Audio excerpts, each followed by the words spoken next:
I don't know. Is that because I have the free plan? Maybe I'm not sure. Probably. Fucking A. If you give me a recording of it, I can always repost it too. Well, if we're live, then it's not really recording, is it? Yeah. If on StreamYard it does both. So even after you're done streaming, it'll save like a copy of it for you, unless Got you're it. out of room.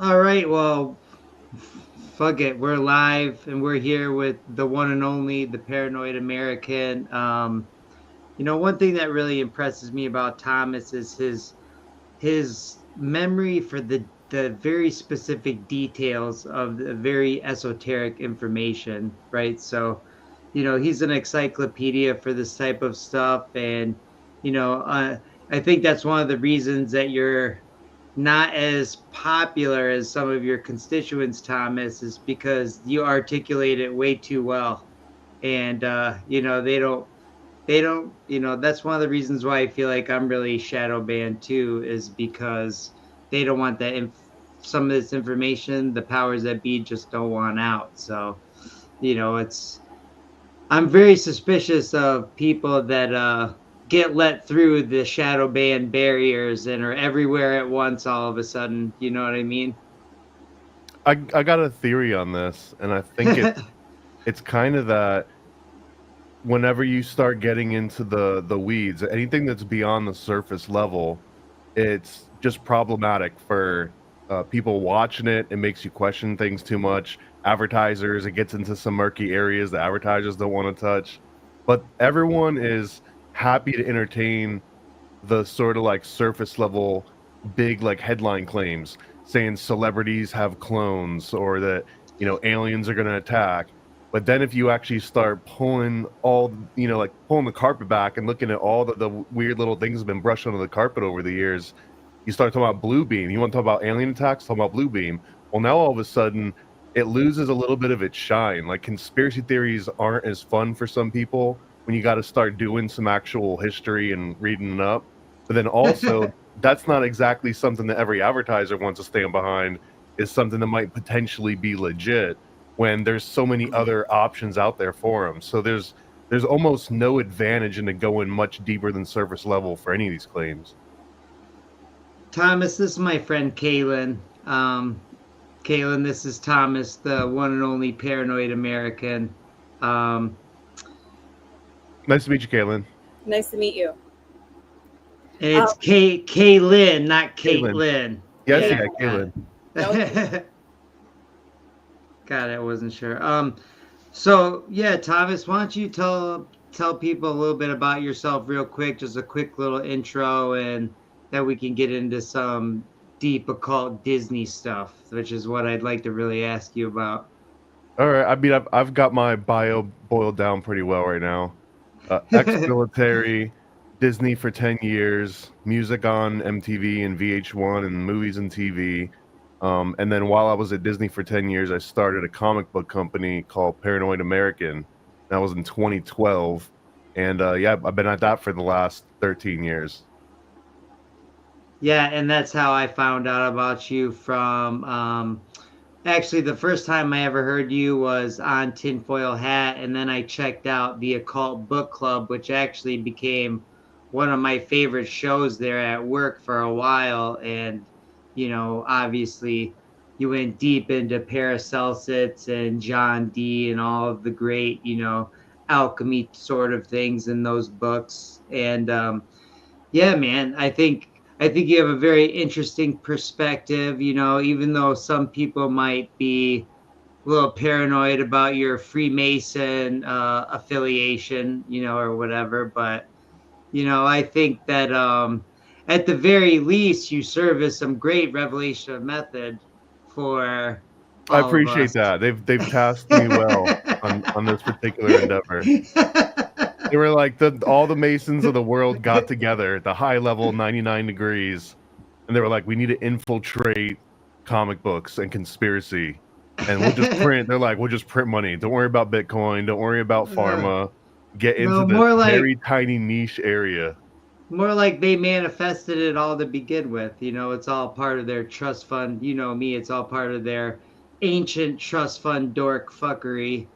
So I was gonna just ask you, and I lost my train of thought, but I have a theory on the number 33, which has nothing to do with Freemasonry at all, really.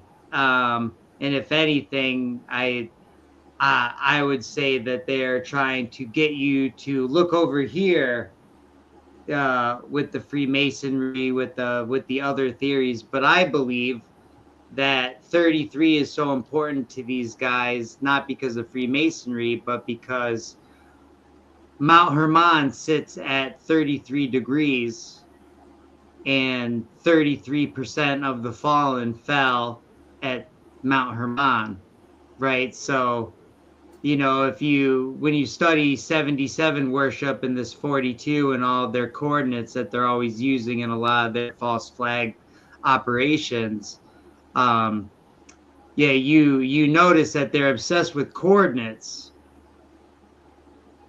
and Mount Hermon's right at 33 degrees. So that's my theory on, they're shouting out their 77, they're shouting out their 42, and then 33 is kind of like the whole group. You have your I've heard an alternate theory on some of this. And it's the only part that makes sense to me is that like those coordinates and the times and the numbers that they themselves are attracted to certain types of activity because the inverse would basically mean that these plans are going perfectly all down to the second, down to the exact, GPS coordinate constantly, and it's still hard for me to believe that any group of guys could actually pull off such accuracy, you know what I mean? Like, there's always gonna be mistakes, there's always gonna be some drift, but if you were to well, look at it what do together. you mean? What do you mean by that when it Well, comes here's a to good the example, and the I'm just gonna steal it. coordinates? I mean, I'm gonna steal it construction. from this Y2K documentary, but there's this one lady that was hypothesizing, what if the advancement of technology at the end of the 2000s, like between 1970 and year 2000, all of a sudden you just had like computers and internet, and like it was just like bam, bam, bam, like the advancement of technology was exploding between that small amount of time. And she was just like, well, what if it's the year 2000 doing that? And that humans are convincing ourselves that, look at all these advancements we're making, we're getting so much smarter, so much more efficient. But what if it's just the turn of the millennium itself that kind of like, forces those developments to happen the same way that like a GPS coordinate, or like you're saying the 33rd degree, like maybe that's pulling things that happen around it as opposed to groups of people that are like, let's make sure that this guy dies on the 33rd floor. Let's make sure that it happens at exactly 3:33 or any of these. No, I Maybe don't the even numbers believe. themselves are attracting the events. Yeah, I don't even believe lots of the details are real. They just report it that way. Oh yeah, yeah, that's a great point. Or I like that's what I believe. or like technology has always been there, but they chose to release it at that time. Like Well, back like to little, yeah, like little drops. I think that what happens is that the military, the government, whoever has control, like now it's basically just Silicon Valley style, but they kind of decide what they're going to release and be open, and what they're going to keep is proprietary. And I do think that once they've taken it to whatever limit they think they can hit, then they'll start to slow release out into the public and see what the public can do, and then they'll just basically leech off of whatever ingenuity the public could come up with using their product. They'll go back and snatch it and then like resell it to everyone. And that's kind of like that new model. So even if they have some kind of technology harness that they don't even understand themselves, they'll just give us a little drop of it and be like, let's see how the peons, work with this. And if someone actually figures out something to do with it, they're like, okay, we'll take that back now. Thank you. Did you hear recently? I don't know if it's true, but I seen this all over social media that some inventor has been missing for 2 weeks that created like a car that ran on plastic or something. yeah. I mean that's their status quo, business as usual. Like I always say, they either hijack your inventions, steal them, kill you, or they get you into the group. You know what I mean? But what do you think about that? I've Do you looked think into that? that one a little bit. There was another take that said someone on his family had replied and said that he just was taking a break from TikTok in particular for like a couple of weeks or something, and then he was fine. But also, like, bringing him up, it just also brings up a few of the other previous examples where there was people that claim to have run an engine that ran entirely off water, and then all of a sudden they just die or they disappear or who knows what happens to them. And I guess the implication is that the fossil fuel car companies are trying to like prevent anyone from having an engine that would just straight up run off of water. So Interesting that you just said that, because I was just talking to someone not too long ago, explaining to them that, remember the Buffalo shooting at the grocery store where the guy went through with his assault rifle and he just started just killing all the black people. And there was actually, I watched the video of him going through the store, and he actually comes across like a white person that's down, and he says, "Oh, sorry," and then moves on and kept shooting as many black people as he saw. But allegedly, an invention of a water car, it was the target of that grocery store, right? So from what I heard, the inventor was one of the killed that were killed at that grocery store. So I mean, if that's true, it just goes to show you that they'll sacrifice, create create diversions and all sorts of problems between us, while just trying to kill one guy that was an inventor. I wouldn't even take it personal. We're just so expendable in the eyes of someone that would have the power to even make that kind of a call. So yeah, just the Oh yeah. collateral damage has been a phrase since before I was even born. That was the name of like an action movie I grew up to, right? So it's almost like part of American culture at the very least to understand what collateral damage is from like a young age because it's kind of normalized. Yeah, that's a Arnold Schwarzenegger movie, I Is believe, it? That Collateral makes it Damage. even Yeah. better, right? So one thing that you said on Tinfoil Hat, and we'll get right into it here.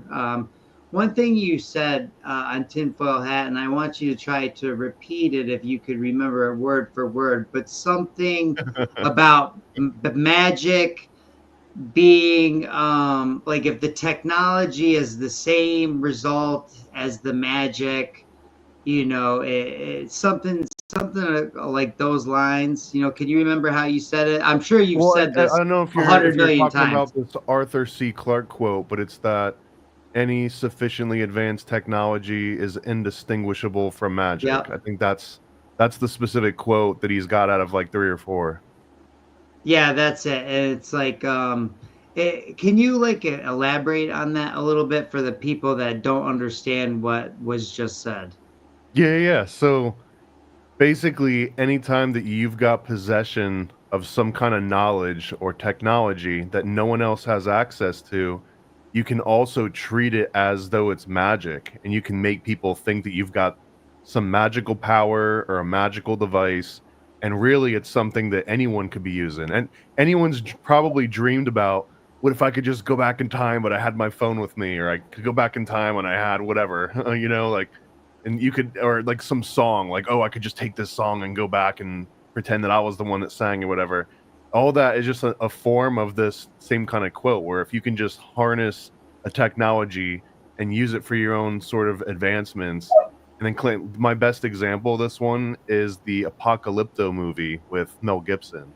And the whole premise of that movie is that this one sort of shaman, he knows about this solar eclipse that's going to happen, and he works everyone up, and he tells them that the moon's going to eat the sun or something, and the sun's never going to come back again unless they do these blood sacrifices for him, and yada yada yada.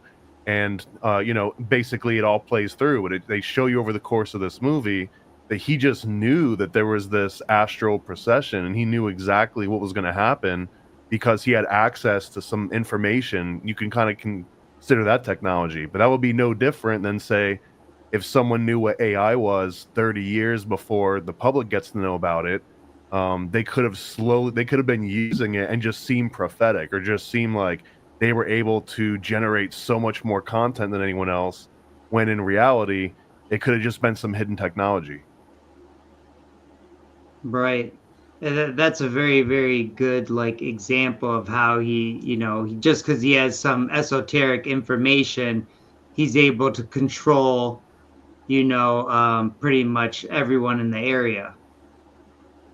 Well, they're all convinced that if they don't, the world could end. Otherwise, how would this guy know about this prophecy, right? And I guess you would just kind of blindly trust that. So there's so many other really good examples of that, but like there's another one too that is somewhat related to that, and it's never attribute to malice what could be incompetence. I don't know if you ever heard this one before, and this is the Yeah. anti-conspiracy theory. Well, Right. there's an in This is Joe Rogan's argument in a nutshell, essentially. okay, yeah, that Yeah. perfect example is never attribute malice when you could just blame incompetence on it. Well, now that you know Arthur C. Clarke's any sufficiently advanced technology is indistinguishable from magic, there's a variation of what Joe Rogan's talking about that inverts it, and it basically says, or it says, any sufficiently advanced incompetence is indistinguishable from malice.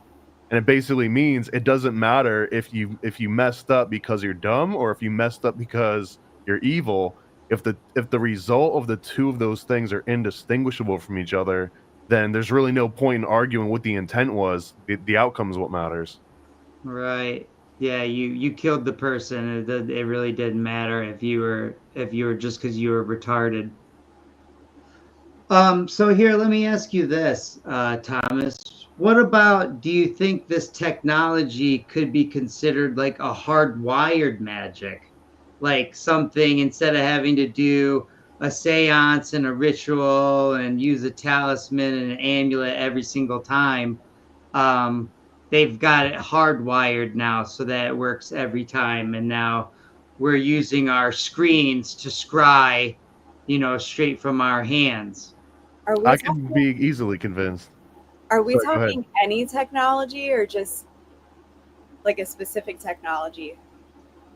I guess it depends on the use of the technology. Any technology can be used, as magic, or in some sense, is what you're saying, right, Thomas?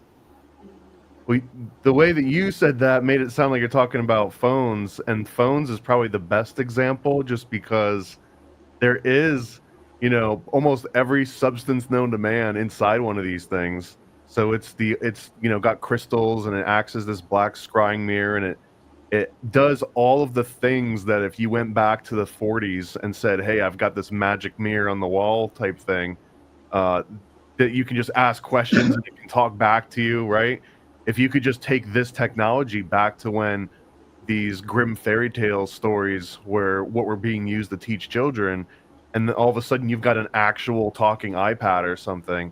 That's the perfect example of the technology is so far advanced, it would just look like magic to everyone else, especially since everyone's got a template for what this magic would look like. The magic is that you can talk into a mirror, or that you can scry on a table with your homie and summon angels and stuff, right? Like if you just knew, oh, there's just a simple technology that allows you to do it, then to everyone else, it still is going to seem like magic.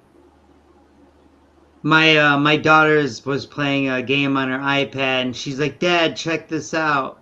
And she has to put in a code into the safe, and it's 77. And she opens up the safe, and there's a little like talisman like in the safe. It's like a little like figure, and I'm like, "What the fuck is that thing?" She's like, "I don't know. I think it's a statue, but it's like a little talisman. You know what I mean? Like some sort of like Buddha."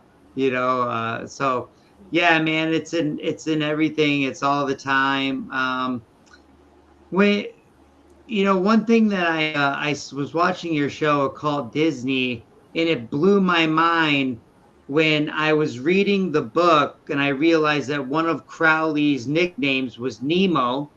Right when I was watching that video, and you were explaining how Nemo has the largest sacrifice in all of the Pixar movies, 399 of his brothers and sisters and his mom. right at the very beginning, it's like the most traumatic event, you can think of. Can you explain a little bit of what you believe Disney is really doing with all of this shit? Because I believe it's all Crowleyan everything. People don't realize, in my opinion, how much Crowley affected these next generations of trust fund dorks that came after him. But yeah, man. I mean, what do you think? I think that right after Disney released Bambi, there was such an instant reaction in the public where people were so upset with hunters that they were, doing protests, and they were trying to, prevent hunters from shooting deer, and actually had a small little, actual effect on local governments all over the place. And then what happened is that deer populations skyrocketed because they actually need to kind of be cold because they don't have any natural enemies, unlike a lot of other kind of animals that we've sort of like kept at bay. So this had a very adverse effect with all these different environments.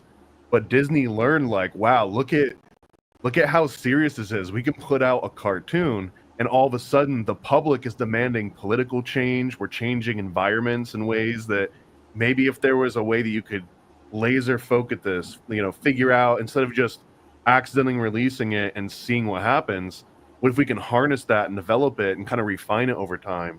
So with Finding Nemo, I think it's just part of their experiment of, okay, well, does the trauma have the same effect if we wipe out, off screen, but we mentioned that 400 of your family members just died last night? Does that have that same impact? And there's this one uh, theory that we've been developing called the Disney proxy, and it basically means that you put your kid in front of a Disney movie, or you go and you see one with them in the cinema, and you're watching this screen. The kid dissolves into the movie, like the movie becomes their life, right? Relatively, it's like a not insignificant part of their entire life to sit there and watch 2 hour movie. So while they're doing this, if they see a character lose their parents, or see their parents die in front of them on the screen, they're kind of being trained to think like, what would I do if my parent just died in front of me? And some of them can kind of connect with that and detach and get lost in the character on the screen. So what happens is that they go through the actual trauma of losing a parent, or getting lost or getting kidnapped, a very common Disney theme. And then later on in life, or in that movie, this nice little IP side character will come up. Thumper will come up, and it'll be like, "Hey, Bambi, everything's okay." Well, wouldn't you know it, all of a sudden Thumper is also going to be the main like Happy Meal toy, and on backpacks and thermoses and all the different merchandising. So Disney figures out, if I traumatize you and then I show you like, here's your savior, here's Dory. Now all of a sudden, people are going to be like, oh my God, Dory's that savior that saved that poor kid, and kids are going to think that's the thing that saved me while I was watching this movie. Like, Dory saved me. So now they've got this affinity to Dory that you can't really buy. Like, and it's just done so meticulously. And I think that that's overall what they were figuring out, is like this trauma-based merchandising. And so, do you believe that their end game is just, selling merchandise, or? That, and upholding the Disney legacy, making sure that the Disney name actually becomes, infamous, like just it survives like ancient Rome would. So no matter, they'll be the last one standing, essentially, is what you're saying is their goal. Like, no matter what happens in society, Disney will always be this powerhouse, whether it's a park, Maybe movies. I think that they're just gonna be Grimm's on steroids, Grimm's with a corporate focus, whereas the Grimm's brothers were actually historians, and they actually cared about this folklore, and they kind of became these guardians of it, and they got big to the point where it was the second best-selling book, only behind the Bible, right? And everyone had a copy of Grimm's in their house. And I think that, Grimm is also like still with us, but it's not like a powerhouse of any kind. Disney's engineered to be a powerhouse, and it's got all the power of Grimm's behind it. So I think they'll probably last longer, but I wouldn't say forever, right? But something else is going to absorb that energy. Kaylin, what do you think? You got any questions? You got any questions for Thomas? You've been kind of quiet. No, I get that, and I think I heard your episode on tinfoil hat too. But I definitely agree. Like you, but back on Disney, what if he is frozen? I think if he's frozen, he's a little bit screwed because like if you go into the current people that support this whole like freezing yourself, cryptogenics, I think. What is it called? Cryo? What is it? Cryogenics, I think. Cryo, Is right? it Cryogenic. Okay.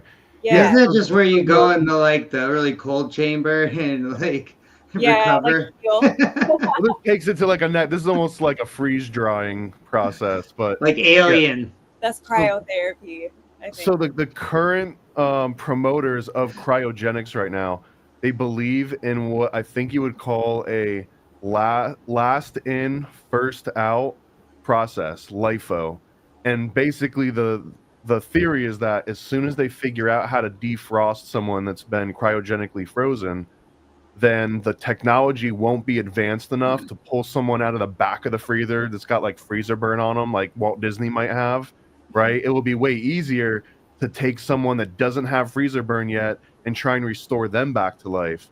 So the current idea is that Walt Disney, if he's frozen, is not going to get thought out until the cryogenic technology has advanced so far into the future, which means that he's probably like a century or 2 or 3 away from being defrosted, if that's even a possibility at his point. So he's kind of screwed, even though he was an early adopter. So it exists. I would suspect that he's 100%. like in the middle. I would suspect he's probably in the middle somewhere. That's probably been around before him. There's a lot of theory. There's a theory that his frozen head is somewhere at Caltech or Cal Arts, I mean, like buried under the hallways or something. But yeah, I mean, I kind of like the idea that he might have tried to preserve himself, but I even find it more entertaining that you could get freezer burn, and there's like a very real possibility because I'm sure that you'd have to transfer the body a couple times here and there, so it kind of like, and it's like a frozen pizza in the back of your car, and like you have to drive an hour, and then it's like not as frozen as it was when you took it right out of the freezer. So I don't know how many times that can happen to someone, but it's probably happened to Walt Disney a number of times now. Pull them out for 6 hours and then put them back in. Yeah, well, and all of those always have a little thing like warning, do not refreeze, right? So that's funny.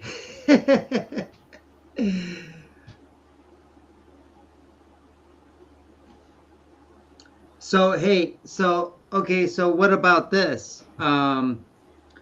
You're saying that he could be frozen. I'm thinking if they believe in reincarnation, isn't that a little weird? Like if the elite all believe that they're coming back, and they're stuck here and they're having to come back, and let's say he's in on that information, wouldn't it be a weird thing to freeze yourself? I mean, again, like he might be off the hook because I'm pretty sure that he's probably been like unthawed and refrozen like a few times, and they didn't like the cryogenics at the point of his death were definitely not as far as they are now, which is like 60 years into the future, right? So I think that he's safe. Like he's probably passed on to wherever he was gonna go. And I don't know, like is cryogenics basically just a new version of mummification, right? But the mummies, I'm sure when they were doing it, they weren't like, guys, this seems silly. This isn't going to work. Like we can't just pull their brain out of their nose and expect them to like come back to life, right? And I don't know, like there was some logic where like, nah, bro, we're going to put it in this perfect little, clay vessel, and we'll stick it in the corner, and we'll kill their dogs, and we'll put them in here. Everything will be cool. He'll come back to life, and he'll figure out how to put the heart back in the chest, and Like, I'm sure it's all gonna work out. And like we laugh at that now, but again, when someone signs up for the cryogenics, they're just doing the same thing, a few thousand years into the future, thinking like, oh Yeah. yeah, they'll figure it out. I'm sure, once they figure out how to bring me back to life, they've got all the pieces here. Yeah, it's just an interesting concept. If you believe that you're coming back into the same family, it's some sort of, family reincarnation, group, you know, then, why would you delay that process and put yourself in some sort of mummified state so that you're not making any transitions, but not getting anything done either, Yeah, but they but still yeah, when you put it like that, it's more like, yeah, hey, let's give this a try. What were you gonna say, Kaylin? I said yeah, but I feel like they still like experiment and see what they can do. Kind of like the obsession of, remember when you were talking about the homunculus all the time? Like the obsession of making something that doesn't have a soul, like whether it's like a clone or like a robot or And it was usually like male driven. It was, how can I create a mini me helper for my laboratory or whatever project I'm working on, but not have to go through the process of actually finding a woman, and or nurturing, like a relationship for 10 years. So the homunculus, I think, was also just a shortcut. It was like a philosophical version of all that. Like, I can make life without you, like I can go out and live in a cave and live in the middle of the woods and still have children and repopulate and everything, and I don't need the outside world. That was one aspect of it. But then another one was really just, I don't have all that. I don't have to wait 10 years in order to get my helper. I need this thing ready in like 8 months, maybe like 24 months at the max on some of these like alchemical homunculi, because they were meant to get to work almost immediately, or just be used as an ingredient in some other concoction that was gonna let you whatever, like X-ray vision and walk on water and talk to trees and all that stuff. I was just watching Warcraft the other day, and a golem is brought to life at the end, right, through magic, and he's made of clay, and they gotta fight him, and he almost looks just like the statue from Prague, that they made, of the golem that Rabbi Judah Lowe created. Well, can you explain a little bit of the difference between a homunculus and a golem to the people that don't know? I mean, I like playing with the title of homunculus and letting it apply to something like a golem, but traditionally a homunculus means a little person, like a little man, and they aren't going to be human sized. And this is, again, this is if you were to restrict the definition down to something that's a little more standard. They're going to be like these tiny little creatures that grow up in maybe a flask, and if you had to estimate how big they're going to get, they're not going to be bigger than like a mogwai or like a gremlin, right? They're going to be like a tiny little thing, maybe like 2 or 3 feet at the biggest. A golem technically would be any like human figure that you can craft, and then they would put the symbols on its forehead to kind of bring it to life and put it back asleep. And this could be any size. So sometimes you can stretch that to mean if you created a super huge Gundam or a Voltron or the Power Ranger tower, whatever the hell that thing was called, and brought that thing to life. Technically, that's also a golem, but the golem has way more specific connotations to just like Judaism, versus homunculus has kind of spanned all different religions, all different cultures and time periods. And again, because I also think homunculus is a better fit to be like an umbrella term. Like a golem is just a version of a homunculus that has special rules applied to it. Right, like it's made of clay or wood or some inanimate life, and then it's brought to life through magic, or some sort of, And symbolism. and one of the things too is that the same way that classic Greek daemons sort of evolved into Christian demons, but like a classic daemon was almost like um a thing that you would summon that would accomplish a task and then go back away. And it didn't necessarily have to have some kind of physical form that you could describe, but for example, when Solomon was building the temple, he would summon these daemons in order to bring pillars up from the bottom of the sea and put them back in the temple and then kind of go back away. So these things could just be assumed as like ghosts or like some energies that kind of spin up and do their thing and then leave again. But I think that homunculus and a golem and all these different things that fit into this also follow the same rules, that you're creating each one usually for a very specific purpose. In the famous golem tale that turns into movies, and you've probably seen it recreated on like TV and like cartoons and stuff. That one was supposed to be a guardian. It would like walk around the streets and protect the ghetto at night, essentially. And that was the whole reason that that thing existed. So it's another very consistent theme where you can tie like homunculi to golems to even daemons and demons in some cases. Because a lot of the examples too, if you could look at Aleister Crowley and his Moonchild, the Moonchild could almost be like a little homunculus where you're treating the female body as the vessel. Like now that's you're just look at like a glass vessel that happened to be designed at the right astrological time. And once you put a homunculus inside of it, you kind of use it as bait to lure like a demon or some other, traveling spirit or entity to jump into this little homunculus body. Like it's the perfect fish bait. And then like basically just allow the child to be born, knowing that it's not just a regular human child, that it was actually a homunculus that adopted the soul of some other spirit. And that's what you just brought into the world. You know what you just described is just bored rich kids, ancient trust fund dork fuckery, like 100%. Like you literally just you gave the best summary of that. I mean, and that's why I always put everything into this umbrella term, right? Because it really is. It just is all just trust fund dork fuckery. I love that whole approach, man, because I really do believe that the best way to fight back is mockery. It's not just to be freaked out and spread tales, but it's just to kind of like laugh at some of the stuff too about how unoriginal it is sometimes and how silly it is sometimes, because that's probably the best way to soften the blow.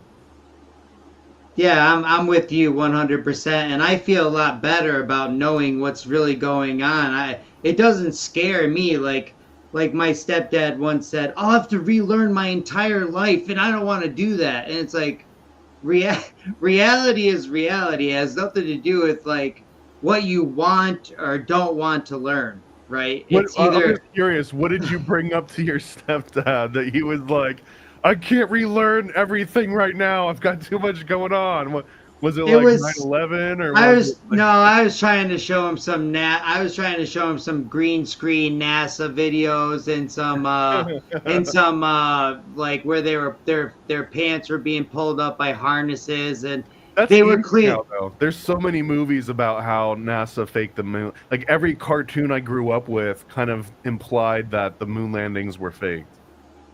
Well, I mean, I just here, look at this with your own eyes, and it's just like they couldn't even do it. It's just too much, and unfortunately, because which is so weird. Growing up, they'd always say never believe the government, and then it's like they were the first ones to jump and get the shot. You know what I mean? It just blew my mind. Like I was like, don't do this, But everybody on that side of my family, my mom, Jim, my brother. They all got it. My kids didn't get it. My wife didn't get it. I didn't get it. And I'm so thankful that like we're all on the same page. You know what I mean? Like how many husbands and wives, disintegrated because one believed the narrative and the other was like, no, don't do this to yourself. You know what I mean? Like I lost a lot of clients who can't work out anymore because they have heart problems now because they took the shot, and even the doctor's like, sorry to tell you this, but it's probably from the vaccine I told you to take. And that's when I would have caught a case. It's like right in that moment when he looked me in the eye and said, "Sorry, I shouldn't have convinced you to take that." That's when I probably would have caught a case, like right in the office, like I don't know if there's a lot of doctors saying those exact words, because the way that I've seen it happen is that they'll have you go to another doctor, and if that doctor's like, it might be this thing that everyone took and maybe you're advised, but they'll probably have another doctor break that news to them as opposed to their regular GP.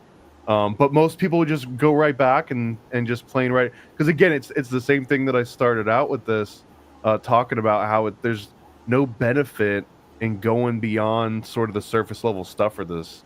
It's not gonna help you pay your mortgage. It's not gonna, like, add any extra information to your life other than knowing how the sausage is made, right? But there's so many people that would just rather eat the sausage and just never have to visit a factory or even think about what goes into it. Like, I just wanna enjoy a hot dog on 4th of July, right? I don't wanna talk about what goes into it and sit down and think about it and visualize it. So it's the so same fucking thing true. all across the board. I think like that analogy fits for everything.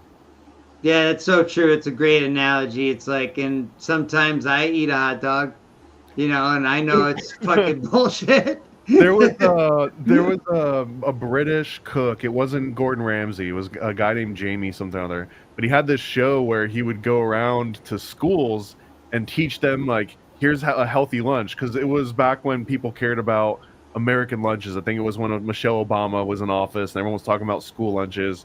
And he went there and he showed all these kids, here's how chicken nuggets are made. Like, he actually showed them all the steps and like boiling down the beaks and the feet and just mashing it into a paste and putting chemicals in it and all, and like showed them over the course of this entire season. And then also was showing them like, okay, now I'm gonna show you a healthy way where they like take the chicken apart and make like really nice breast, chicken, like all minced up and like making it all proper, no additives.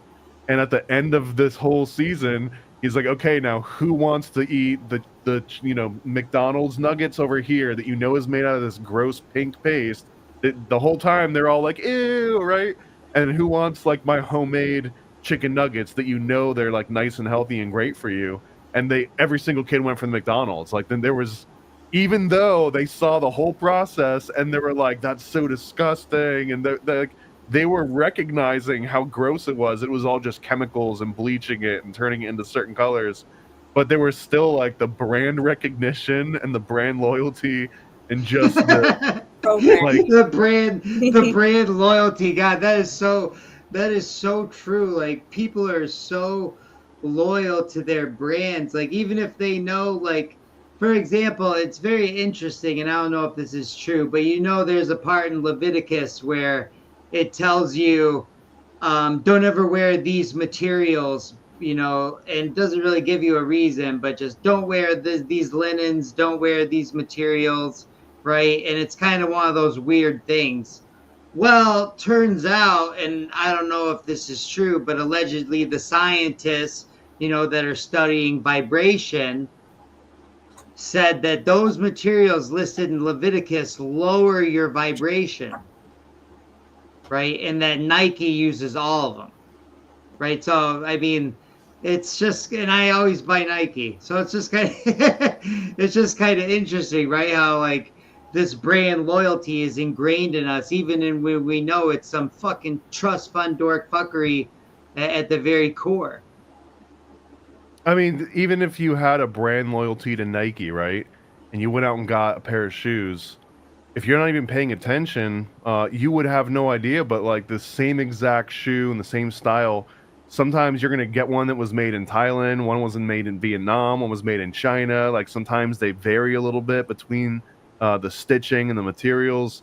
So, I mean, maybe with Nike, they're advanced enough that they've got such a meticulous process that they'll make sure that they all at least look the same version of crappy, even if they're all crappy, right? But the point being is that those factories in Vietnam or wherever, it's not like they only make that shoe when Nike pays them to make that. As soon as Nike's done with their contract, they can pump out some other like no name shoe. But again, like that brand loyalty and the brand recognition, is what almost everyone pays for with any service or product or thing you put on you or in you. It's all kind of driven by brand recognition, and it has almost nothing to do with merit whatsoever. Well, what do you think about what they said about the vibration? Like, don't you think that's interesting? Like, are they trolling Leviticus, or do you think that they really, that's something that's because I don't know I'll be honest. There's so many, I studied these science articles they put out, and they're like 77% of the scientists, 77 million, the richest 1% in the world, 77 million people, like all day long, every day, like so many science articles have 77, 42, and 33. So I don't buy any of the shit that they're putting out. You know what I mean? It's all part of their little shtick. And yeah, so when I see something like that, I don't even know if that's true. Are they trolling, or are they doing revelation of the method? Or it's always interesting to me. But what do you think about what they said about the vibration and how that connects to those materials in Leviticus? The the vibration stuff, on the fence a little bit. It's a little pseudoscientific in the ways that it's used. I do believe that you know, frequencies can affect the human body. No question about it. That frequencies can affect anything. But usually when someone starts bringing up human vibration and the effects of human vibration, it's not like we would resonate at like a very specific measurable frequency all over the place. Like you'd have to take an average at some point somewhere. So it's used very often to be able to write a paper without actually saying a whole lot about it, to use some of those references in there. But also when you're talking about Leviticus, I guess I'm lucky enough to be the type of Christian that was raised that when Christ died for our sins, he also made it so we don't have to really read the Old Testament as much. Like you can kind of stick to the New Testament, because the analogy that I guess I've understood that to be is that Christ is like the cool kid, and then God is his older like asshole dad. That and he's just like, my dad's kind of a dick, but you can come over, we can chill, and you can ride four wheelers and play Nintendo and stuff. Like, don't worry about all that. Like, I'll deal with the old guy after you go home. And I feel like that's kind of the Jesus that I grew up with. So I never put as much stock into, because Leviticus is also all about you can't mix proteins on plates, and you can't wear shoes made out of this on this day, and yada yada. But I mean, I was just raised like, nah, Jesus made like streamlined all that for us. Like he's got that covered. Just listen to what he says, and then he'll figure it out with his dad. Hallelujah. Are you saying that it was Leviticus 42 or something? Are you saying that that number's in there about the No, frequency? no, I was just saying it came. I heard these scientists talking about how they were measuring the materials of the vibration, and these materials lowered your vibration, and then it connected to this chapter in Leviticus where it says don't ever wear these materials, don't be by them, don't touch them, It's so whatever. weird. It's And so it's kind of weird. weird. I literally was reading it today about the frequencies, so I feel like What? I was literally reading that this morning, like just when I was scrolling my Facebook. What you're talking about the different fabrics and the frequencies and how it lowers your frequency, but you don't think that when you put something on that it would affect your energy field though? Oh, 100% I do. Yeah, 100%. But I think to the point of a scientist writing an article on this belt made out of this material is going to affect your frequency by this amount. I mean, maybe it affects you, but to actually say that they can quantify it and measure it. And again, this is just because I believe in brand loyalty so much that if any of this had enough behind it to really back it, then Nike would just come out with some shoe that was like scientifically proven to raise your vibration, and it would cost another $100. Like, my belief in capitalism is so great that I think that they would exploit any new age science discovery for profit, if there was anything to it, even a small little measure, right? If you were a basketball player and you could afford to spend $5 million on a pair of shoes or $5 million on like a special suit that raised your vibration and made you play better or anything. I really do think that the market would prove that some of this was valid, and you wouldn't have to wait for a whole bunch of like Yale dorks to like, oh, it's official. You know, we've got the science and the math to prove it. I also feel that a lot of the time the discoveries can even be self-evident. They don't even like a lot of the scientific discoveries that we still use today after hundreds of years didn't come starting on a piece of paper. It came from like a real world observation or a mistake. You know, often we'll accidentally make something really cool and useful and then spend 100 years reverse engineering like, damn, why was that thing so cool and useful, right? But don't you think that this is, if they can just print as much money as they want, you know, and they come from a spot where they don't even use money. They trade castles and slaves and lands and wars and all these other things. Like, don't you think this is more about stealing our attention and our energy and less about this piece of paper? I mean, they really do use that just to keep us working to pay these bills and spending all of our energy, you know.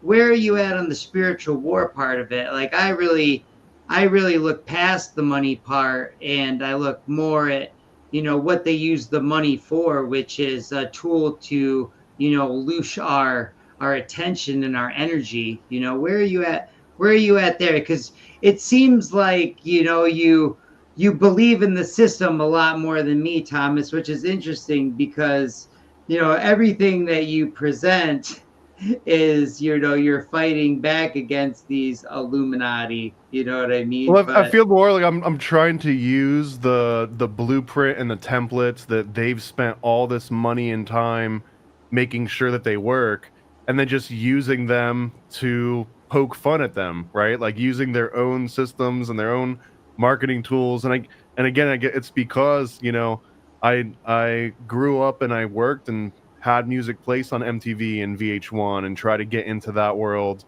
and it ate me up a little bit. Like I kind of hated it once I actually got close enough, and I was like, I want to work in music. And then once you actually get into the you know, see how the sausage is made, I was like, man, I really hate this. I don't really want to be in this anymore. And then the same thing when it kind of gets into animation and VFX world. I really wanted to get into all that post production stuff, and then you see that these companies just churn you out, and the second the movie's over, like snip snip, you're gone, and you're looking for like the next job, like a hungry wolf constantly. The exact same thing with game design studios, because when I was working on games, and then you look into that angle, you mentioned Warcraft, right? Blizzard is like one of the places that most people want to go to when they want to work on games, but that is another company that just chews people up and spits them out. So I kind of feel that the system is worth like making fun of and pointing out like how flawed it is, but it's also like the main reference that we can all have. Like it's the one thing that we can all universally understand. When I tell you about taxes, you're like, oh yeah, taxes. You know what I mean? Like I don't have to explain this very complicated topic to you the same way that like Disney proxy. If Disney is realizing that you just have to kill someone's parents or kidnap them and all of a sudden they'll buy more stuff, like why not use that? Why not also write a story where, you know, you use the exact same formula, but you kind of point out what you're doing as you're doing it? yeah, I mean, it was very interesting to see that they had put in the movie, what was it, Enchanted, Epstein's bookstore. Is that what it is? That was that the Enchanted movie? It is the Enchanted movie, yeah, Epstein's bookstore, and which is not a very common name at all. Like it would be a very tiny tiny percentage of people that would even have the last name of Epstein. So yeah. Yeah, I mean, isn't that, you know, doesn't that prove this is more about, you know, spiritual war and revelation of method? I mean, the proof is in the pudding, where there's smoke, there's fire. I mean, here's my thesis, you know, right? In a single scene in a movie, which is a Marvel movie, Ghost Rider. Ghost Rider makes his Faustian pack at the crossroads of Route 77 and Crowley Road. Like, this is my thesis for my book. You know, this is everything that they do all day, every day since, Crowley. It's all this. It's all this Book of the Goat, Book 77, that's why the goat is so popular. That's why she's the greatest of all time. She's the goat. He's the goat. Now there's a drink, there's the goat, and it's all this rebranding. I mean, I really have to believe that this, the farther I get into this, the more spiritual war it really is. Well, you're doing another like you're kind of doing the same kind of hacking that I'm talking about, and maybe I need to come up with like a nice brandable name for this, like the anti-hack or like the corporate hack or something. But when you see a goat, for example, or when you see the number 77, you're already like, oh, this relates to this and that. Here's another one of those, stupid breadcrumbs that they're leaving out here. You see that and you immediately don't get hungry for a McDonald's shake, right? Or you don't immediately like have that trigger where you're like, oh, that's so weird. I wonder why all of a sudden I need a Starbucks. It's the weirdest thing ever, right? Like when you drive by and you say like, every time I see a Starbucks logo, I'm gonna try and remind myself of one trait of the ancient deity that logo is based on, right? And what you're doing is that now when you see that corporate logo, or in your case, now when you see that number 77 or 33 or 42, whatever it is, instead of it just having some weird subconscious effect on you that you'd have no control over, you're like, oh, time for another pop quiz, right? What's the first other thing that I can connect to 77? And I used to do this with billboards. Whenever I had to drive to Disney and back, lots of traffic. Sometimes you're stuck for like 2 hours in traffic. Oh So I my got in God. a habit of I was like, man, driving by these billboards, even if I don't look at them, like they're probably gonna like just have some impact. I'm gonna start memorizing like lawyer phone numbers and stuff just by driving by it every day. So let me take what they're trying to just like impose this subliminal advertising on me and use it for my own good. So I would just convert the letters to numbers and the numbers to letters, just as like a way to mentally practice getting faster at it. And then at a certain point, like the billboards, in theory, are not having the same effect because it's like, yeah, whatever message you're trying to sell me, I got a purpose for you. I got some like real work for you to do right now. The same way that I think you do with numbers. Kaylin, what's your favorite Disney movie that you like to watch? Like, what was your go-to growing up? Which one do you want me to destroy for you? No, I'm Yeah, kidding. no, Oh, for you real. can. That's where I I was wasn't. going with. That's where I was going with this. I wasn't really like a too much of a Disney girl. I just feel like the first Disney movie I ever watched was Beauty and the Beast, and then I think the ones that I really, really like couldn't wait to see was like Pocahontas and Mulan. Honestly, Mulan is one of the better Disney movies, I think. Like not universally, but if you were to break down the actual story and how original it is and the source material, Mulan is probably one of the better Disney movies that they didn't just take some random story and nuke it down and then turn it into like a thing to sell stuff.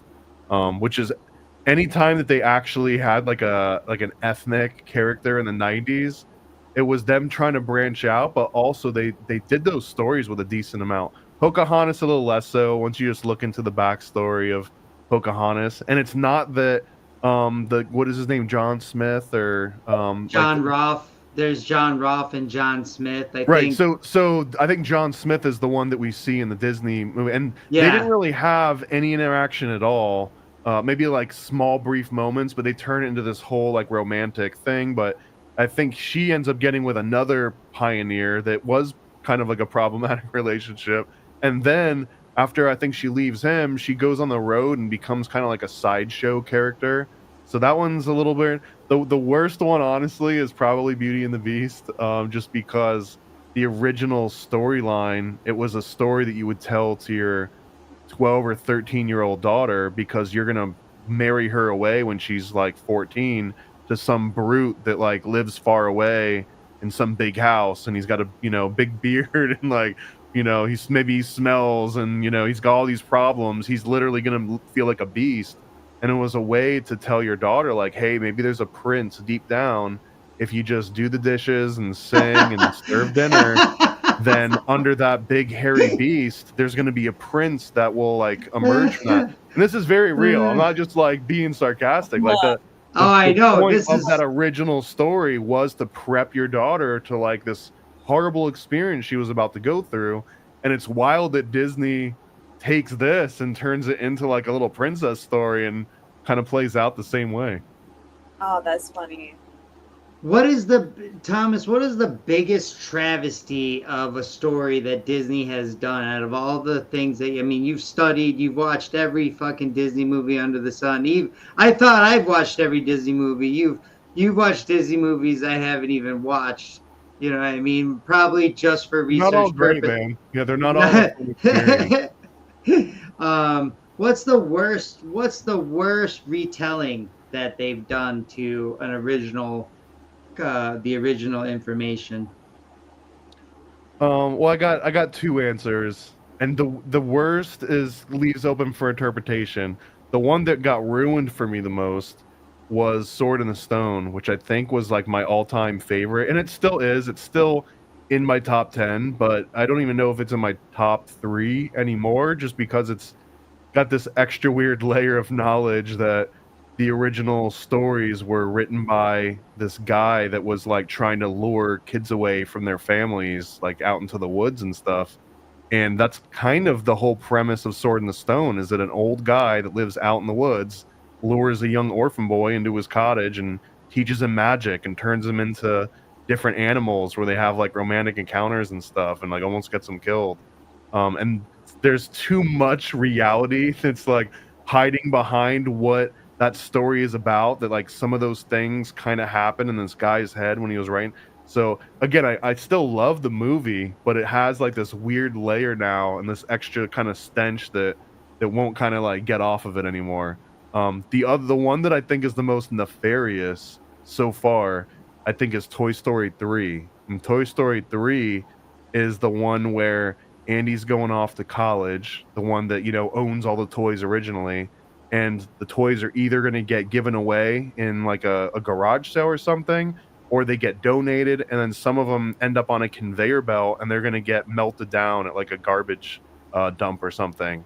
And they put so much emotional energy into these inanimate objects that, you know, people are in the theater, they'll still talk about it and like they'll cry when they see these characters almost melt. And I guess when I was watching this, my whole thought too was like, there's Disney found a way for people to cry about a toy that they can go to the store right now and buy. Like they could, like, after seeing Toy Story 3 and all toys get saved, spoiler alert, they don't die in like a plastic inferno, right, and turn into like car fuel. But like, you can leave the theater tears in your eyes seeing that Buzz Lightyear almost died, and then go and buy yourself a Buzz Lightyear and give it to your kid. And like that emotional energy invested in that freaking inanimate object toy that you just spent money on, like that's so real and so nefarious. It's such a meticulous use of that Disney proxy formula that they've been developing for this whole entire time, to like a laser, you know, a laser focused way of like, you're going to go and buy this damn thing and love it. Do you think Disney and Warner von Braun were more than best friends? I don't know if Walt himself had enough time to have like a true bestie. I think that he saw Werner von Braun as a great, like, he saw what the Americans were doing with Paperclip, and they were like, well, if you guys are all scooping up Nazi scientists, I'm going to get a couple for myself too. And he happened to get 2 of the breast. Another guy that he ended up hiring and putting on Disney was Hans Haber, I think his name was. And he was also an SS. He was also just as smart, I think, as Werner von Braun. Werner von Braun just ended up becoming the face of Disney. He was kind of Mr. Wizard of his generation. You know, he was the old guy that you turn the TV on and he'd explain how rockets and how space worked. And generations of kids grew up with him as their Mr. Wizard, or Bill Nye the Science Guy if you grew up in like the 2000s. Yeah, Bill Nye the Science Guy. Wasn't he just an engineer or something? Or what was his profession? It's like something, not a scientist, right? Yeah, I don't know. I feel like if you can be a successful engineer, then you can probably be a fucking successful scientist. Not I a mean, yeah, huge what gap. a scientist is essentially just a researcher. You know what I mean? Is somebody that's, doing the scientific method. What do you think about these guys? Hold on, I gotta zoom in. You ever Oh well, okay. seen Well, I don't know who the one on the far right is. What's the one on the Who's the guy on the far right with like the white fur and like the downturned horns?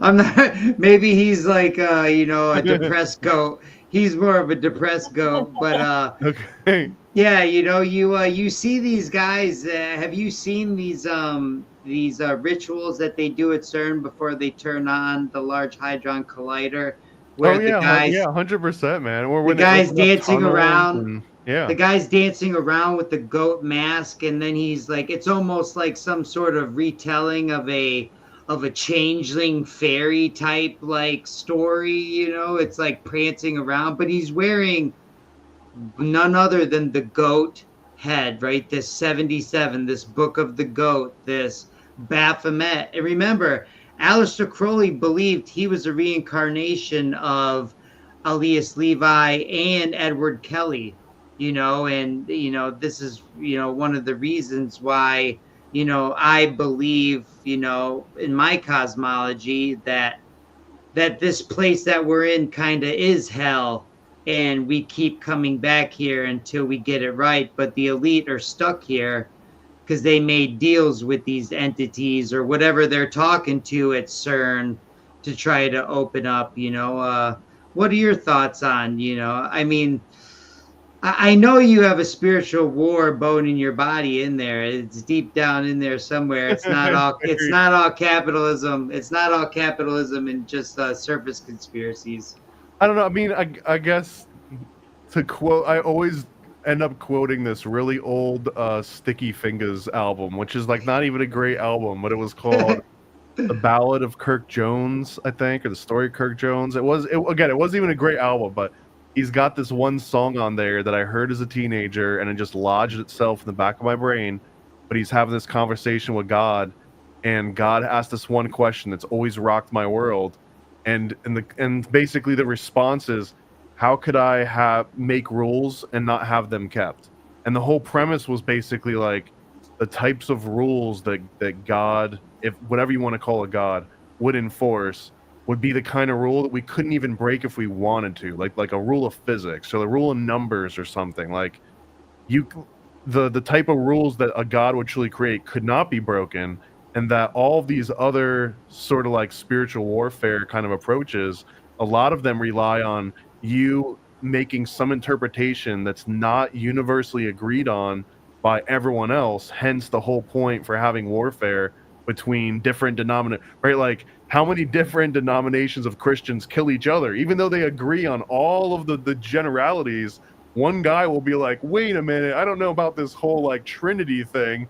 And now all of a sudden you've got like Fuck you. huge groups of millions of people that are willing to kill each other. And then among one of those groups are like, yeah, we believe in the Trinity. And then someone's like, well, I think that maybe, that this part of the Trinity means the Holy Ghost. And they're like, wait a minute, now that's sacrilegious. And then they fight amongst each other. So getting caught up in the spiritual warfare stuff, if you were talking about using the numbers 77 in news reports as just a distraction, like this is just that same level of distraction times a million, right? Is getting people so worked up over some tiny little, like, oh no, the comma was after this word, so now it means this completely different thing. It's just a source of unending distractions. And again, just like the guy in Apocalypto, if you knew what the real source was, there's no reason that you would just give that out to the public for free. And clearly, they kind of like, Voltron or like Power Rangers, if all of the world powers came together, they could probably assemble something that would be way more standard than whatever they came up with during the Council of Nicaea, right? Like that's basically what most spiritual warriors are going off of the Council of Nicaea's interpretation, which doesn't include the Apocrypha. It doesn't include so many other additional sources that have even been found since then, right? So I don't know. it's really hard for me to take a stance in the spiritual warfare thing, just because I feel like so much, like 99% of it is driven by individual ego, and truly, like, God, I don't think would need us to fight on his behalf, right? Like, if you got an ant farm, at no point in your entire life is that ant farm gonna band together and save your life or do something useful for you. Like, I guess I kind of see it that same way, that it's almost narcissistic to think that something that we're doing down here is going to make such a big impact that it needs to, that we wouldn't automatically just be forgiven by default. And I get it, that's like the Catholic upbringing. I only go by the behavior of the people that presented this to be what they presented me in school, which is every time I turn around, I'm catching these motherfuckers in some sort of weird shit that they omitted from my history class, from my science class, from, you know, everything that they taught me growing up with this exoteric presentation, you know. This is why I believe, and I use the term spiritual war, not in the sense of Christianity versus the devil, or, you know, because I believe, you know, there's so much etymology fuckery going on. The devil, Satan, you know, I go by the Book of Enoch, which is the lead fallen angel is Semyaza, who I believe is 77, and Crowley is just rebranded this ancient Semyaza as, you know, the Book of the Goat, this Goat of Mendes, this Baphomet, what have you, right? He wants to stand out on his own. He wants to be his own guy. He wants to be remembered. So he rebranded everything in his own way. And ever since then, this is why these trust fund dorks are obsessed with this 77 and 42, because they're running with this most recent iteration of this ancient entity rebranding, right? That's what I see, you know, and I can't unsee it, no matter how much I try, no matter who I listen to, no matter what type of podcast about Bitcoin I listen to. You know what I mean? Like, it doesn't matter. I can't stop. I watched the video, Thomas, 5 times, and it was still at 77 views. They're just messing with you in particular at this point. I don't think so. I think that they, you know, they put it in wherever they can. And unlike Robert Sullivan, who thinks this is the entities actually putting these numbers in there, I don't think these stats are even real most of the time. You know, I just believe they're going to tell you 2977 people died in 9/11, but nobody's going to be able to check that, right? You know, so they're just going to keep shooting this number at you, just like when the helicopter crash, you know, in New York not too long ago, the CEO's family died. They just had to say in the news report, since 1977, there's been this many plane crashes in the Hudson River. They could have said since 1981. They could have said since 1985, but no, they're constantly doing this shit all day, every day.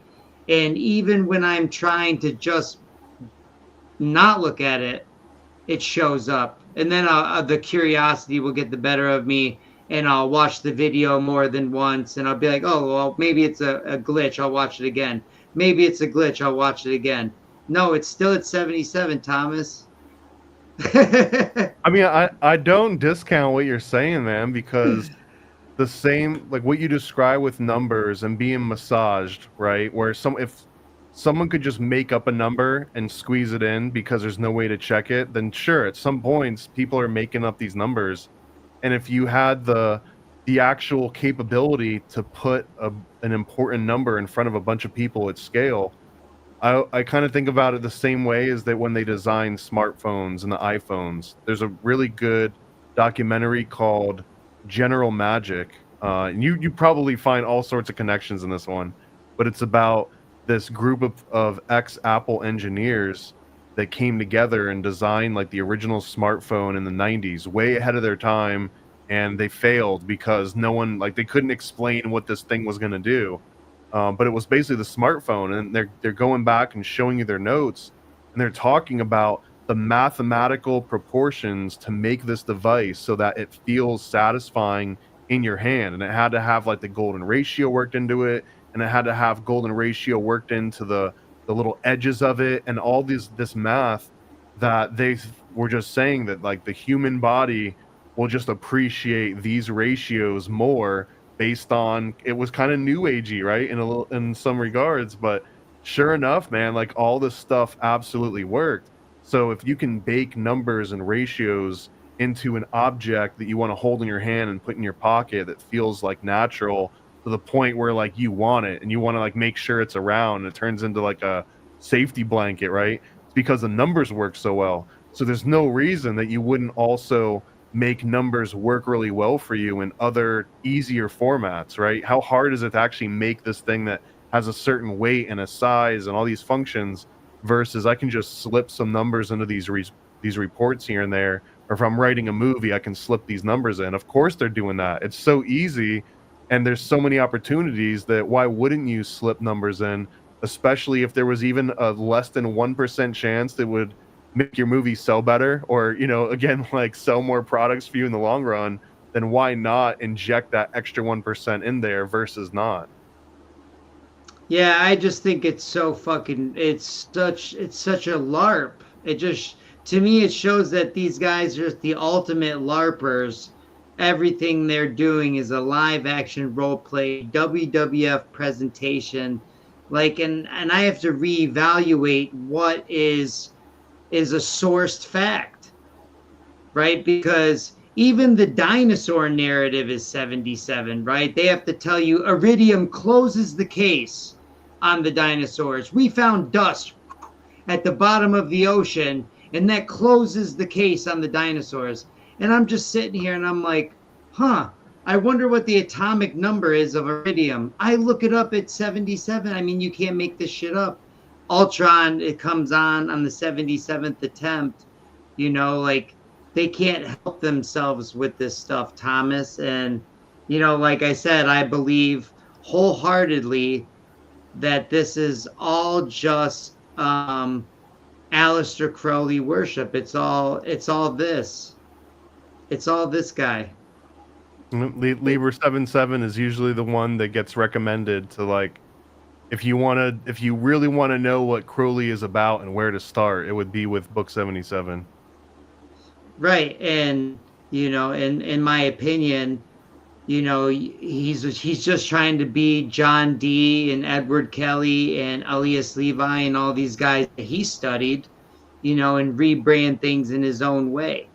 And what I found that was interesting when I studied John Dee and Edward Kelly, one of the it took them 42 months to do their scrying, right? Which I thought was interesting because he's obsessed with these guys, and the angels wrote in boxes of 7 times 7,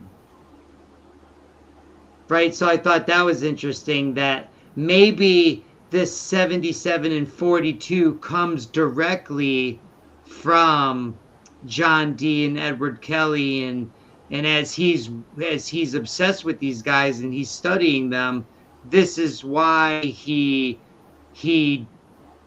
puts the number of the Gota Mendez 77 in the Dark Mother 42. I Because see what you mean. Yeah, they were using a 7x7 magic square, and that was even part of the process that John Dee was using to construct some of his Enochian sigils, the crazy little talismans and stuff that you'll see at Ren fairs, right? Like though a lot of those are based on just tracing numbers through one of those squares, 7x7, 6x6, 5x5. But like that was basically a new technology that they were using, and all those sigils are just symbols that have different words encoded into them. It was almost like a mnemonic device where they could look at something, see a symbol, and then be able to attach that symbol to all sorts of information because they knew what the symbol stood for if it were a number and if it were a word, and then all the things that number and that word. oh, whoops, sorry. So I pressed the wrong button. I think you're actually onto something, that the 7-7 that Crowley was obsessed with would be it would make a lot of sense for that to be connected to a 7x7 magical square that Crowley and that Dee and Kelly were using. Yeah, and the name of the it's like the Diary of John D. and the experiment of 42 months or something like that, and that was like the name of the text, and I was like, what the fuck? This is, in my opinion, this is where he gets his 77 and 42 from, because remember, he's just trying to be his own guy. He's trying for people to like, he's trying to be the guy that ushers in the new age of humanity. And like Israel Regardi says, it doesn't matter whether he actually talked to an angel inside the pyramid or not. We accepted what Crowley said, and it became our zeitgeist. It became, our mantra, right? I thought that was very interesting. And if you look at a picture of Israel Regardi, I definitely believe that this is where Harry Potter comes from, right? Is this guy who is a real life wizard, Aleister Crowley, wannabe.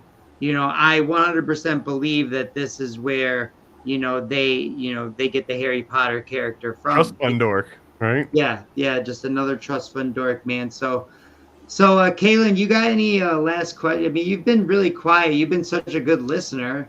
Like, Oh, don't you I don't have want any to. questions for Thomas? I don't want to interrupt. Sometimes you have to. Yeah. No. No, I don't really have anything else to add except for, what about the 33 though? What do you think it is, Thomas? I mean, man, I think William Cooper in his Mystery Babylon series, he mentions that 33 was taken by the Masons because this is the angle in which light entered the atmosphere or something. I mean, there's so many different stories for where 33 came from, but the fact that the 33 has all of its own origin stories and they're not even agreed upon does mean that it stands out as something significant. Yeah, this is where I'm at 100%. Nobody could convince me any other why. No one in the world Go could ahead. convince What is me. It's this right here. It's 33% of the fallen, Semyaza, Azazel, and the other fallen from the book of Enoch fell at Mount Hermon, which sits right at the coordinates of 33 degrees. So you've got your 33%, a third, fell at 33 degrees. And I found this out just because I was thinking, I wonder what the coordinates of Mount Hermon are.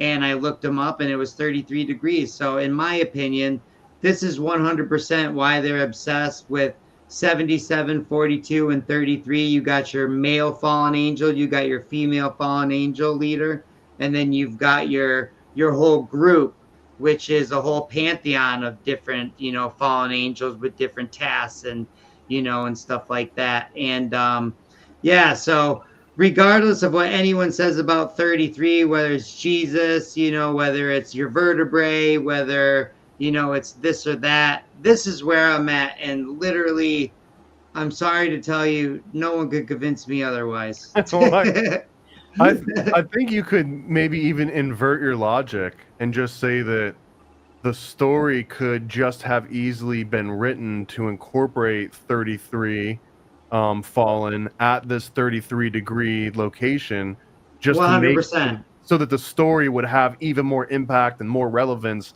over time. And I would go on to kind of argue too, and this is why I bring up that quote early on, like, never assign to or any sufficiently advanced incompetence, indistinguishable malice, the whole thing of like you can't prove someone's intent.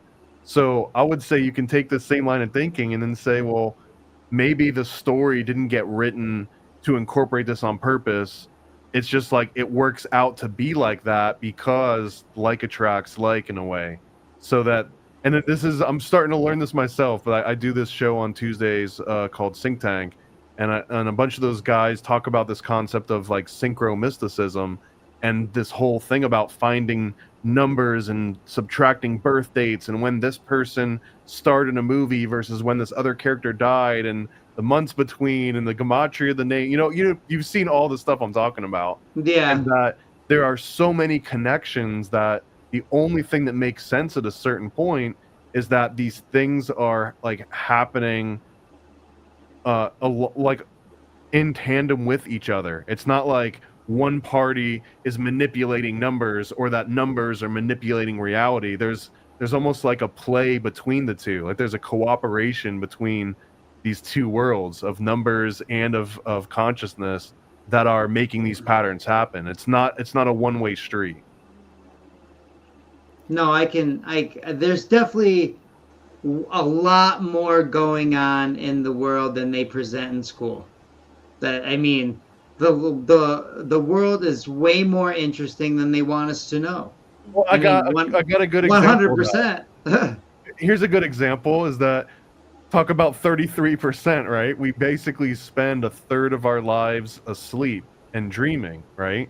Whether you want to or not, even if you're lazy or you're not lazy, like we all pretty much share that in common, that we're all going to sleep for roughly a third of our lives, and we're going to be dreaming for a lot of that.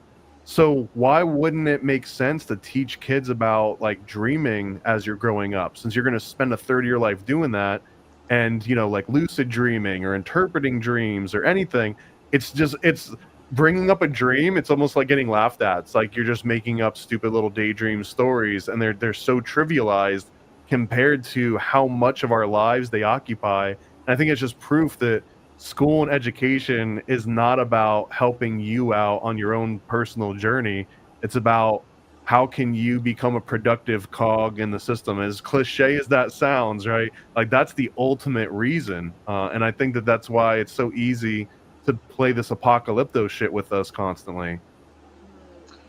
When you mentioned the apocalypto thing and how he controlled everyone just because he had the esoteric information of the sun and the moon, it reminded me so much of Khalif al-Mamun, who wanted to be the first person to break into the Great Pyramid in 833. And he assembled a mass army and workforce to go there. And after years of working, he was on the brink of rebellion. And what he did was sent to Persia, Iran, and sent for his own treasure and had it brought to the pyramid and buried on the other side where they weren't working. And so then when they got to the other side, they're like, Khalif al-Mamun, you're so brilliant. We found the treasure. And it's just this like, even if they don't have the inside track, right, and they're wrong about their information, these trust fund dorks will manipulate the situation to their benefit. I mean, it's just never ending trust fund dork fuckery all the time. And, it's hard for me really to trust anything that's put out at all. Like, all I see is chaos magic. Even in the movie, was it Sonic? Word for word, they quote Crowley. He says, "Shadow will use his chaos energy to usher in a new age for humanity." He literally just changed energy and magic, and you've got Crowley word for word almost. I mean, this guy's always being worshipped all the time. You know what I mean? I truly believe that even these trust fund dorks don't realize how much they've been affected by this guy. It's out of their control now. Like the wheel has been so oiled that people are just running with 77 and 42 all the time. Like someone sent me a meme the other day, and it was a Bob Dylan quote. And it was like something floating in the wind. And there's just a piece of paper with a 42 on it. It's like, why? Why is it always got to be this or that? You know what I mean? And maybe I only see those numbers, but I don't. Like, they just show there. I'm not manifesting it. I feel like there's times where I see those numbers in news stories and then times where I don't. Well, yeah, I mean, it's not going to be all the time, right? But it seems like in the big ones, it takes me less than 2 minutes to find it in the main story. Anything that's like mainstream. Like, I saw a science one the other day, it was about climate change. It mentioned the world's richest 1%, 77 million people. I mean, if that's not a double mocking you, right? The richest 1% is 77 million people. I mean, come on, Thomas. And it's about climate change. Oh, I had to point out too that that example that you gave about the guy that buries his own treasure just so that he can save face and dig it back up again. Otherwise, he looks like an idiot. You're Yeah. basically describing the moon landing, right? That's the whole premise of like Stanley Kubrick faking the moon landings. Is the government's like, look, we need to save face. Well, we're gonna have to go ahead and make something that looks like we found the thing and it's exactly as we described and everything, and then release that. Otherwise, we're gonna look like a bunch of idiots. We lost the technology. Right, and we Yeah. erased the tape. Oops. We can't make that theater prop anymore. You have any exciting projects coming up that you want to talk about real quick before we go? I got a bunch, man. The last one that we just released was the Illuminati comic that I collaborated with Donut on. And that one, it sold, pre-sold over 5,000 copies, which is unheard of in the small comic publishing space. So it's wild that there's 5,000 of these things floating out in the world. And I've got like another 5,000 in my living room that I'd like to get out of here and out into the world too. So you can find that one at illuminaticomic.com, but now I've got 3 or 4 right behind it in the same kind of format. Have you guys heard of Chick Tracks before? No. So okay, a Chick Track is here's my Illuminati comic that I'm holding up, and basically it's roughly the size of like a 3x5 card, and it's Yeah. based on these comics that got really popular in like Christian communities in the 70s, 80s, and 90s. And this is not a Christian comic, by the way, but the format known as a Chick Track, it's named after this guy called Jack T. Chick, and he was a cartoonist, and he ended up getting really religious early on into his career, and he also was helping work on propaganda for the U.S. military. And what they were doing is the U.S. military was putting propaganda into these little tiny pamphlet-sized things and just dropping them in areas, like impoverished areas. And they found that the pictures and the simple words were able to kind of prime the population or just get them to think in a certain way.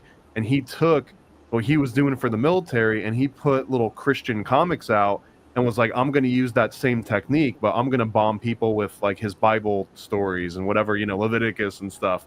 He was going to put that into these comics and use that as his propaganda. So I took that same format and I was like, man, if it worked for the military and it worked for this guy, Jack T. Chick, then I want to put conspiracy theories into this same format and just kind of drop. And the whole point of this is that if you saw a comic right here and it says, are you under Illuminati mind control, right? If I just left this out on top of a payphones don't exist. I left this out on top of a bench somewhere.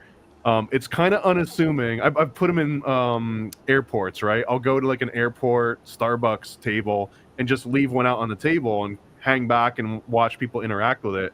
So some people walk by and do a double take. Like, did that thing say what I thought it said? And it's small enough that if you feel like you've got reservations about someone seeing you reading it or like just grabbing it, like it's small enough, you could just snatch this thing and put it in your pocket and read it later and no one knows, right? You can't do that with a full-blown comic book. And on top of that, someone's like, oh, what are you reading, a comic? Or if it's not your thing, this thing kind of breaks down so many different barriers. They're so unassuming.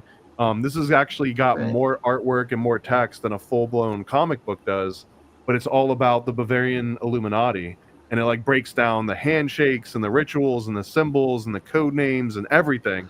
So this Jack T. Chick format is what I'm using for all my other comics. That's the Illuminati comic one. I've got one on the Satanic Panic. I got one on Bigfoot. I've got one on the Titanic.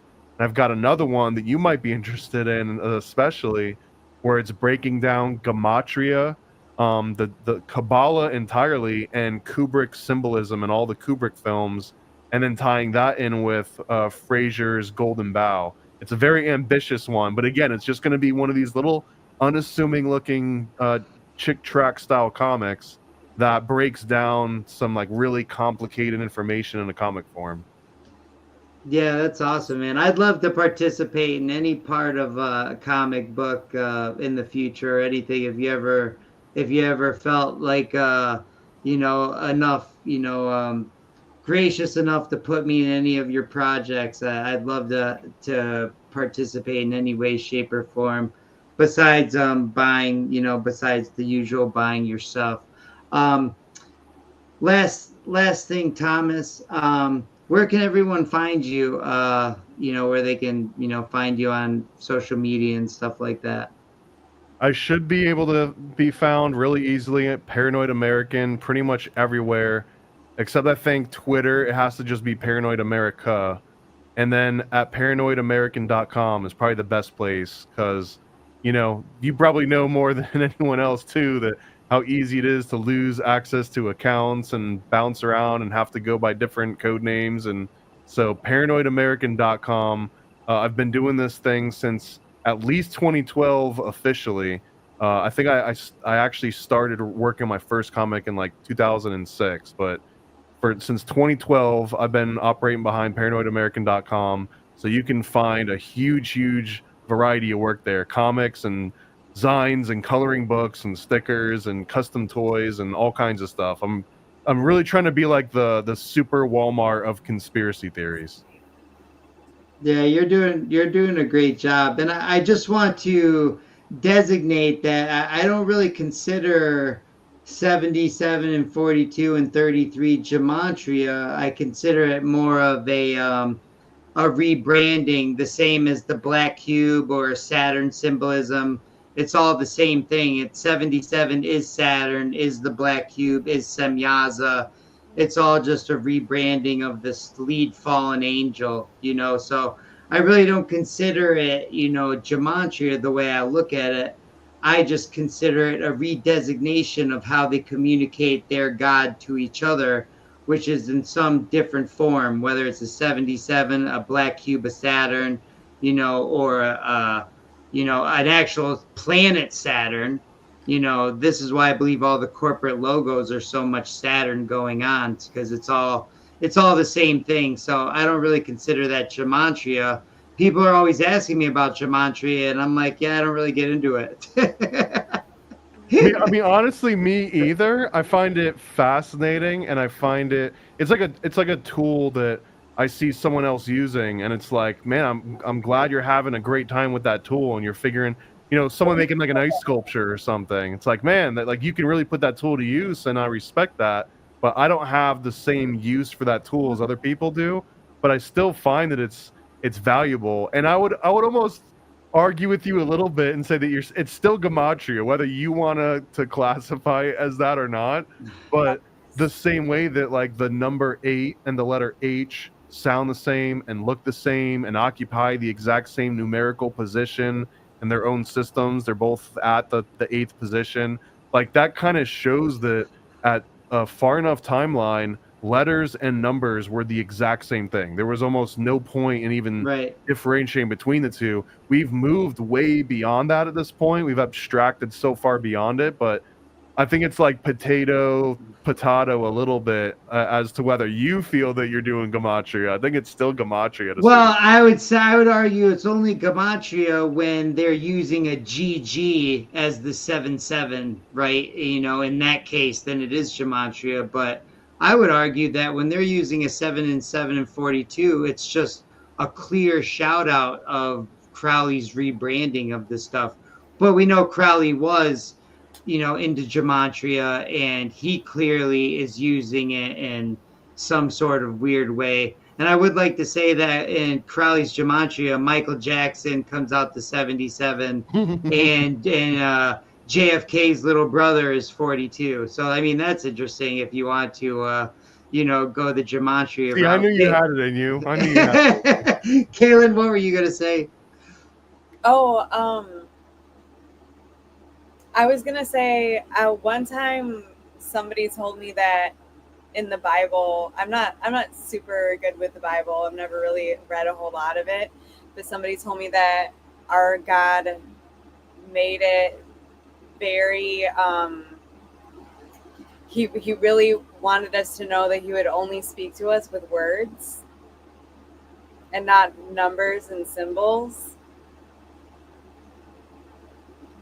Yeah, I mean that's a good. It's a good point. Because I feel like with the numbers, like I feel like they're just trying to reach or communicate sometimes, like when it's everywhere, or also try to make other people do it by accident. Like everything at Target has a goat on it because it's the greatest of all time, or things like that. I actually have a personal experience that would kind of go against what you just said, even though I kind of agree with what you said. But one time I was running in the dome and I was just really upset about my mom taking the vaccine. And I got in this big argument with her.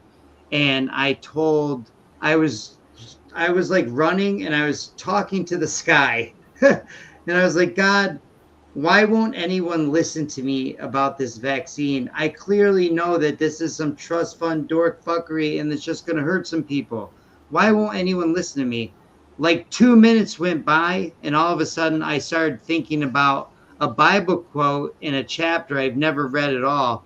And my mind started just regurgitating Ecclesiastes 119, Ecclesiastes 119, where I actually stopped. I went over to my phone, I looked it up, and I swear, guys, I dropped to my knees and I just started crying because it said, "For more wisdom comes more sorrow."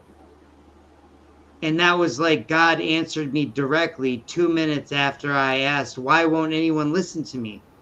Because this is what it's all about. For the more wisdom you get, the more you know. He answered you with his word, though. But it still came with a kind of a number. You know, it was no, but I mean, it was Ecclesiastes read. 119. I wasn't getting in my brain for more wisdom comes more sorrow. He gave that to I was getting Ecclesiastes 119. So, I mean, I'm just saying, I do agree. I made the admission that I agree with what you said before, but in this case, it kind of did come in a number for him. But yeah, he gave me the page number. Yeah, Thomas, thank you so much, man. I agree what Kaylin was saying too, though, because the underlying premise of that is that if God needed to send a message, it wouldn't be hidden in some kind of cryptic symbolism that you'd need someone to decode for you and need like a decoder ring. That it would make itself accept. Well, then I listened.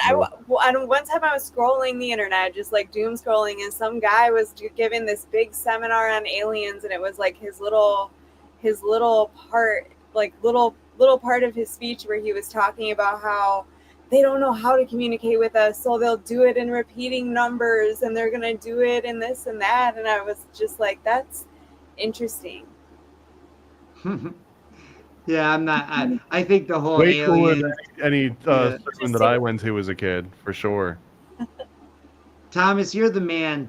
Thank you so much for coming on. I really enjoy listening to your show, and you're, in my opinion, you're one of the best researchers out there when it comes to actually doing the work, reading the books, translating them. You know, man, you do the real work. You're at the heavy bag. You're jumping rope. You know, you're that's what that, man. It means that's what you're doing when you're doing research. You know, it's like me, you know, with my trinity of conditioning, running, heavy bag, jumping rope. I'm obsessed with those three things, you know, and you know, whenever you're doing work when it comes to research, you know, that's how I feel. I feel like you're conditioning, you know what I mean? Like you read an entire book to translate it just so that you can understand exactly what was actually being said, not this guy's version, not this person's version.